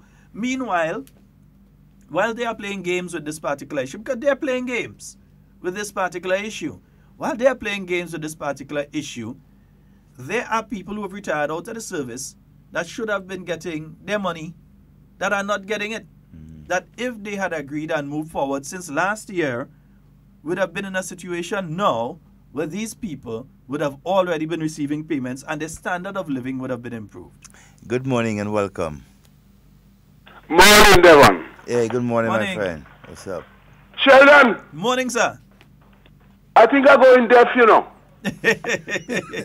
Because my eyes no good, as you know. Did you say principle or principle-less? Oh, my God. Oh, Ras, you looking to tie me up this morning, not me. I'm confused because my eyes ain't good, Dread. You're hearing good. Your eyes not good. You're not hearing good. Oh, Lord. I'm totally confused. Because, you see, this thing is very simple, you know. Teachers need to go and learn what it means to be a teacher. Because you are there to steer the next generation. And if teachers in Grenada don't understand that, they should come out of the classroom. Yeah, but I'm trying to understand. How can they do something like that without taking into consideration the other aspects, the same children that they say that they love so much, that they're affecting by doing that? Yeah, that's you see, we have Grenadians have adopted a very sad thing. You know, they think about I. There is no we in Grenada anymore. Yeah, and if you're a mother or a father, you want the best for your children, eh? Yeah, you always so want if the best. teachers can't see that, what will the children see? But Dred, you know who's suffering? Who are the ones that being disenfranchised here? Not the government of Grenada, you know. If they think they're disenfranchising the 15 MPs, they're not doing that, or the senators, they're not doing that. The ones who are being disenfranchised are the poor people children. Yeah. Poor people children are the ones being disenfranchised. The people who live in... because what they are saying is, I'm all right, Jack. Yeah. The young... And once they're all right, they don't have to care about Grenadians in general. Because there's no country in the world exists today that I know can call for the type of gratuity or any percentage of anything they're asking for. Because they are not educated. Because if I go into a negotiation, yeah, if I want to get a building, some buildings, if I want 7, I'm going to ask for 12. But I can't go and ask for 50. I'll tell you, they'll tell me I'm mad. So negotiation, they did not negotiate. There's leadership and leader slipper, and I think right now, what the unions have is leader slip. And there's principle and principle left. Yeah. So I think that's what's going on here. Russ. Have a blessed day, because I go look at my YouTube. I have you big on screen, you know. I didn't know them was so good looking. Boy, be careful what you say there, you know. Be careful what you say there. Dread, blessings. Rastaman, one love. You know, the ones, and that's what we have to get at here, you know.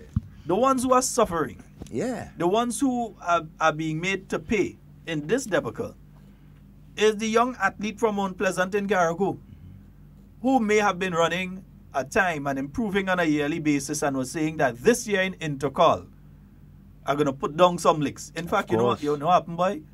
I feel it's afraid them Grenada school, afraid Carriacou go up with the trophy this year. That's why they're trying that. I kind of feel so too, you know.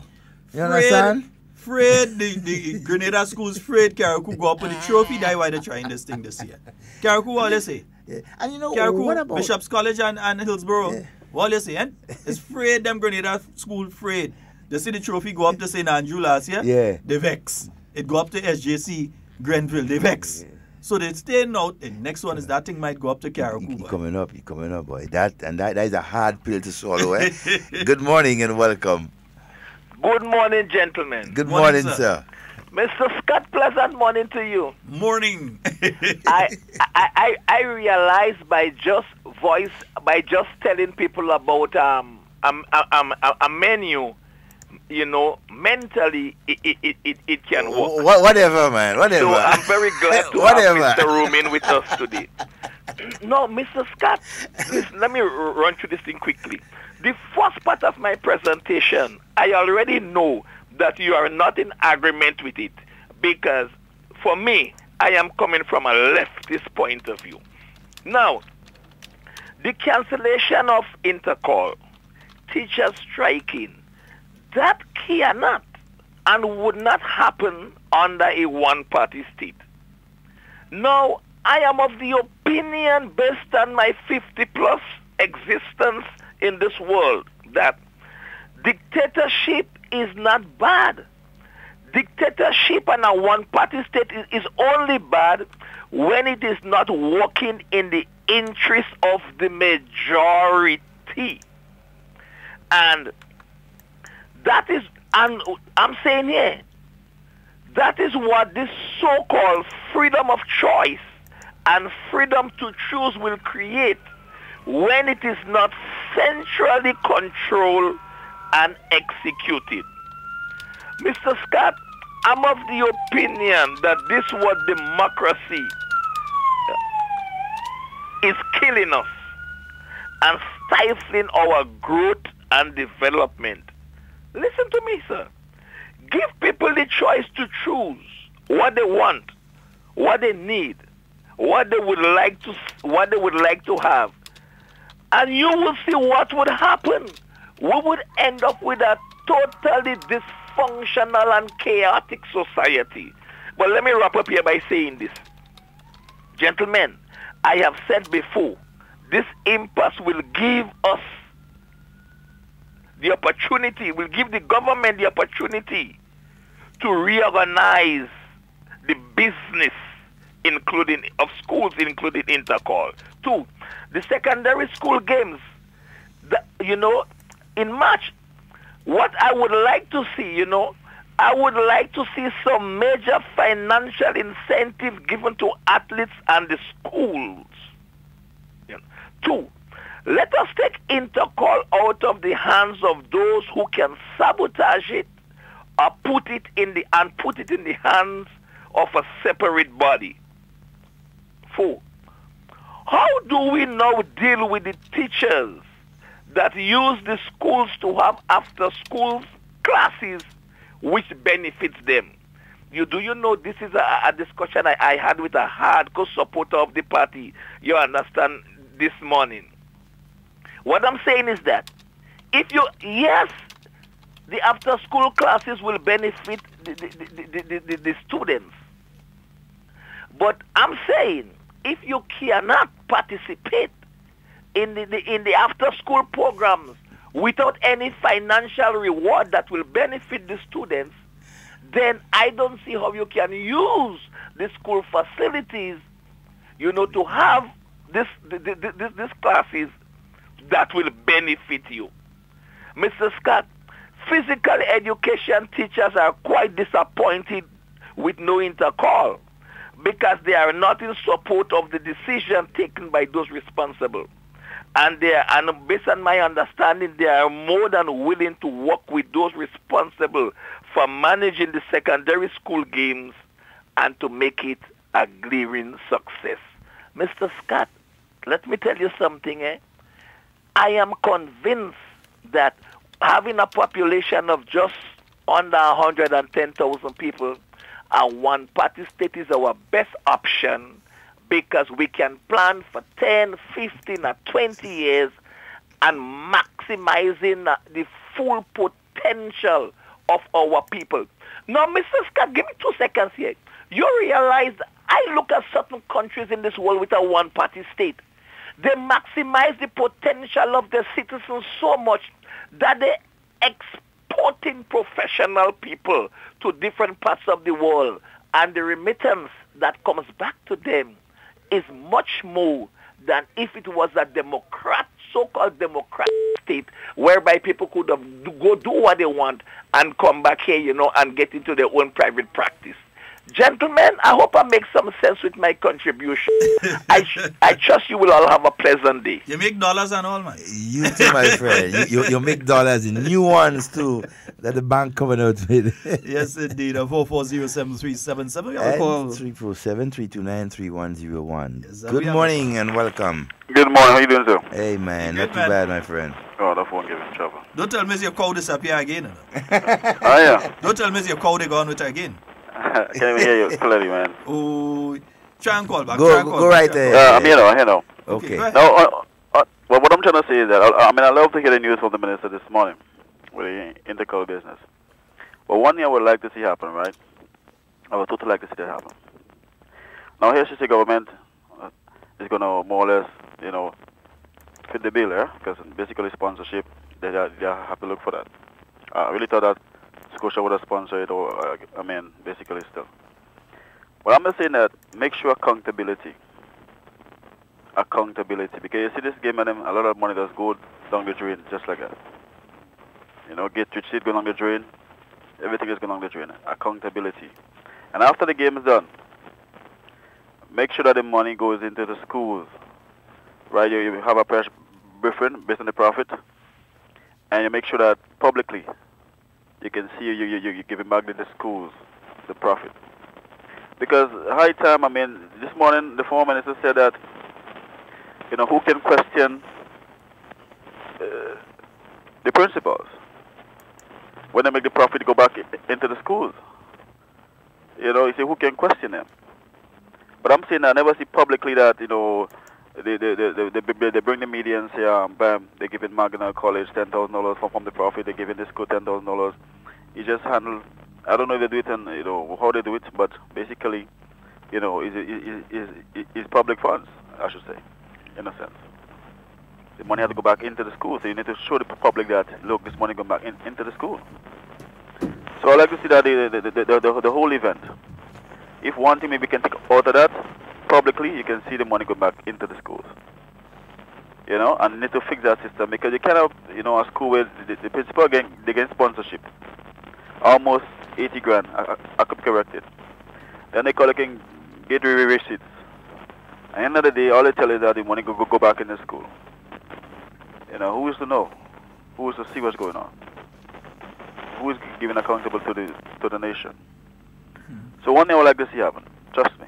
All right, my brother. Yeah. All right, thank you. All right. Sheldon, let me ask you a question. In junior intercall games, those officials, right, that partake in the games itself, doing whatever needs to be done, are they being paid or given a stipend for that day? No, or not days? as far as I don't know. Okay. It's totally voluntary. I've done it myself in the past. There are nearly the entire staff of the Ministry of Sports, plus a lot of other civil servants who are attached to different ministries. In addition to those, you also have a significant amount of teachers. So the teachers at the secondary school level and at the primary school level. You also have teachers, some of them even come from some of the private schools that assist with different aspects. You have companies who may become involved. Yeah. Like oftentimes, Huggins may become involved at a certain level. Because we see our good partner, Porgy, is always there. Once it's sports, Porgy there. Porgy's there. Once it's sports, Porgy's usually around those sort of things. And that's volunteer. Porgy isn't being paid to be around there. He's always there assisting and so on. And many other persons, some of them are retired persons who offer their services. Persons from the Olympic Association. Well, the Grenada Athletic Association, the Grenada Olympic Association, and so on. They offer their assistance and they assist for those days of intercall. So it's not totally a teacher thing. There are lots of other people there that are not teachers as well. So my other... I still believe that there are many teachers who will want to participate and assist and be part of the Grenada secondary school sports. Yeah. I definitely think so, because once you are a sports-oriented person, your passion does not just die. That light does not just go out just like that, irrespective of the circumstances. And so And you see, let me get at something here, because we're quickly running out of time. Today's flying. Outside of the irresponsible statements, the irresponsible behavior of the Principals Association, and I refuse to take it back. Don't call and ask me to take it back. Who upset. Who is offended. It's but the behavior, yeah. Sometimes we have to state the facts as it is. The behavior of the Principals Association, and now the Grenada Union of Teachers by stating that they will not be having the primary school sports, as if you didn't know that that one was going to happen. But what was stopping them from having a meeting with the minister and saying, Minister, in your capacity as Minister of Education, we are officially informing you. But you see, it's that level of they attempting to disrespect. So they're going to send a letter. After they put the letter on the internet and thing, we go send a letter and then tell the minister. So we put everybody on the back foot. And even, you know, the GBSS does scouting in primary school sports. SAS and Anglican High School and so on, Presentation Brothers College and other schools who are considered... All of them doing it right. All of schools, them doing, yeah. They do scouting during the primary school sports. So don't think it's only those in the secondary school that's affected when these kind of things are done. You're affecting the future of these young people. And don't try to flip it on the government and say it's the government fault, it's the government fault, it's the government fault. You were the ones that said that you're not having the sports, not the government. Not the government.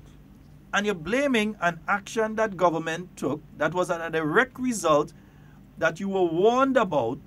You were warned.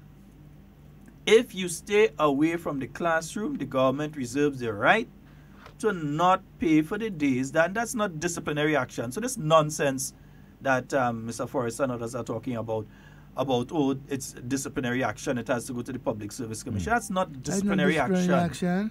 Yeah, that's not disciplinary action. That is merely a, what you call it, a clerical matter.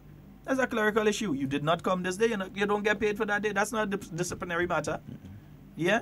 That's what ethics. You don't work, you're not supposed to get paid. Simple as that. Yeah. So who want to upset about that? It's just raw. You can't twist up in another way. Right? You have to be honest about things like that. But even worse than this, and LL, I don't understand how you could say some of the stuff that you're saying with a straight face. I believe that you type in some of the stuff that you put in online, because remember, when it's online, it's there forever. Forever. So when you put in some of this stuff online, I don't believe you typing that with a straight face. I would love to see a video of you typing that, because I can't believe you're typing that with a straight face. That the government that won under your leadership as the president of the GUT, the government that made over 300 teachers who for 10 and 15 years were temporary, who made them permanent. Yeah? Including 100 and something last year. I think outside of 300, 100 and something last year. 101. Who made these individuals permanent within the public service, that government don't like teachers and the government wicked. Yeah. The only country in the world and the Caribbean that don't like teachers or government is Grenada. No, you saying that. No, you're not speaking about the fact that there are many teachers, including some very close friends of yours, who have received scholarships from the government of Grenada to go and upgrade themselves. So one, the salary scale that they are being paid under could increase, so that if they was receiving a 3,400, they could go up to a 5,000 something. Yeah? You know that within your union, even at the leadership level right now, you know what I'm talking about, right, LL? There are people who have received scholarships from government. Some might not even qualify if you really look at it, but have received scholarships from the government. That these individuals right now have benefited from a 10% increase in salary. A 10%. In fact, we had to say a 12. For some of them, it's a 12% increase. 2% because less tax. they are 2% less tax to pay. So it's a 12% increase in salary for some of these individuals. So that there are people within the teaching profession who were working in 2016 for $3,400 who are now working for close to $4,000, $3,740 or above. That there are people within the teaching profession who are working for about $3,500 in 2016 who are now working for over $4,000. That you have principals who might be at grade K that were earning what, a 6,000? A principal might, according to what grade you're at, you could be earning as much as a 6,300, that earning close to $7,000 right now. Those are increases that the new National Party government that you calling wicked gave to these teachers and people within the education system. And you are calling these people, well, if they're wicked, I wish they was wicked to me. I am sure everybody who's listening right now is saying that if the government wicked in that way, I want the government be wicked to me, boy. Real wicked to me. Because if you're so wicked that you raise my salary by 12% over a 3-year period, and that even though my salary has gone up by that 12% over that period of time, I'm already in negotiation with you to increase from that 12% increase. So if I'm earning $9,000 right now, we're in negotiation to raise it by a further 10 over the next 3 years, or a further 5 over the next 3 years, so that it's going to go up. So that if you're earning 9, the possibility is very, very high that you may be earning $10,000. If you're earning a 7,000, the possibility is that you're going over 8,000 there.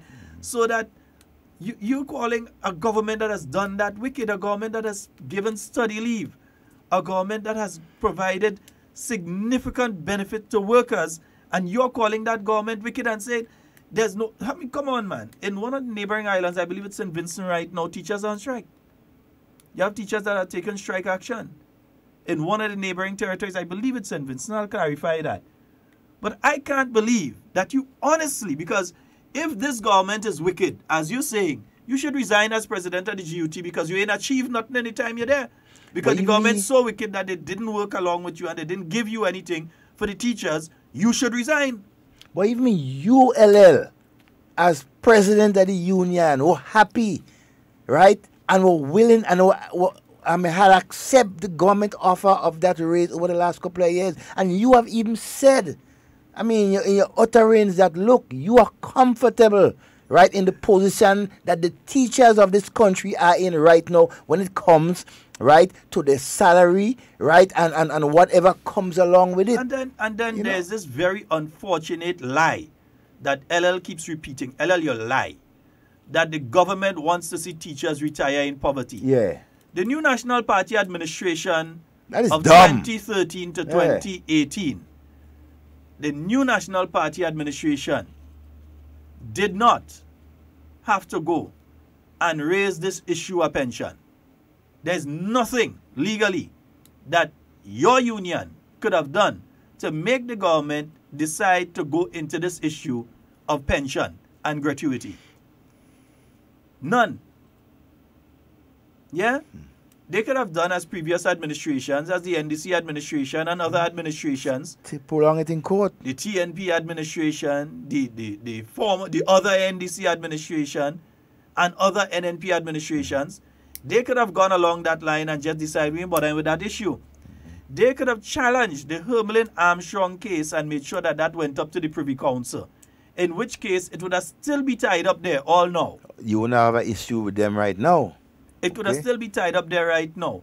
Instead of going that way, the government said, let's negotiate and let's settle on this issue so that the people who are retiring can have a proper pension and gratuity when they're retiring. Is that a wicked government? And you're saying that that government doesn't want teachers to retire with pension? LL, you lie and you're talking stupidness. Try to be more intellectual in your discussions and factual. That is dotishness.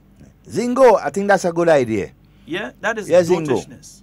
It's an irresponsible statement. It's a non-factual statement. And quite frankly, it's dotish. There's no other way to describe it. You talk about that turn the LL with that. I can't understand. I mean, you as a leader of the teachers union have been so comfortable and satisfied. You have people who were teachers in the cabinet. You have people within the cabinet who have relatives, brothers and sisters, yeah, and other very close relatives who are teachers too. You telling me that they want to see them retire into poverty? You have to be a psycho. Something had to be wrong with you, boy. You can't be well. I think. What nonsense is that? They are leaders and they are leaders. Why? Sometimes I'm surprised at some of the things. Leadership and leadership. And I believe right now that is a leader slip. A leader slip. Let me take the final call and then we go. Good afternoon and welcome. When is the next enrollment to get in the government, boy? Are they getting the government? Morning, fellas. 2020. When is the next? 2020. Ask the Principal Association. 2020. Boy, I have to get into this wicked government. All they talking about it. You hear some kind of salaries, eh? Listen, this guy realized that if a lot of the decisions, he is very incompetent as a union leader. You know, this is I'm saying that because based on the objective, the points taken. 1, 2, 3, 4 union reps sitting in the transportation here with me right now, and everybody listening to this conversation all morning. They're shaking one thing. That union leader, well, I wouldn't call the names, but he's stupid, whatever. He's incompetent as a union rep and a leader, in my view also. Does he understand that first of all, if something is in front of the courts, isn't it by law or by common sense that conscience, you have to wait until the court decision is made before you make a decision? Yep. Isn't that how it's precedent? Correct me if I'm wrong. Well, usually I believe that's the way that you're supposed to go. You go through the courts if you're not pleased with how the courts thing. But at the end of the day, the court decision is final. Yeah? Right. But you take, I mean, I just don't understand the reasoning. It's a confuffle situation. Yeah, I don't understand the reasoning. It's like you have an opportunity to use a RPG 7 and a slingshot and a straw with a okrosi. Yeah. And you decide that you're going to use the RPG-7 first, you miss the target totally, and then you take up your slingshot, you miss again, and you're with the okra seed in the straw right now trying to shoot at something. You know about straw and okra seed? Okay, all right. I'm losing your Sheldon. You're going soft. Not we. Your signal not going. Yeah. You're going under the tunnel. Anyway, brother, we way past our time for this morning. They are above ground. We way past our anyway, bedtime. Brother, you done pass the time already. Yeah, There's nothing to do about that. We bedtime, we pass. Bye. Yeah, Devon, sometime Devon, I just hear the influence of Ashby and Bonaparte coming out there and speaking out there. Bye, Wayne. All right. Later, brother. Later, guys. All right, folks, that's all the time we have. One wants it. Folks, that's all the time we have for Hard Talk today. It's been a wonderful one being here with you. And whatever you say and do it safe and secure. We want to be speaking to and with you. And not about you. Love each and every one of you. Huh? Peace all out. right. I'm heading out here. And folks, remember, the Grenada Secondary School Sports is on. In March. And I'm going to say this as well. All of you that are willing to contribute in whichever way, start making your contact with the Ministry of Education. Yep. Corporate sponsors. Yeah, corporate sponsors. This might be a good... From Scotia go down. Yeah, this might be a... Well, Scotia don't really exist again. But it might be a good point in time for you all to get involved. We are out of here because, you see me, I playing for Team Grenada. Stay up to date with all that's happening with the new National Party, NNP. Send us a message via text or WhatsApp on 405-8683 with your name, email, and constituency. Stay in the know with NNP. Get updated.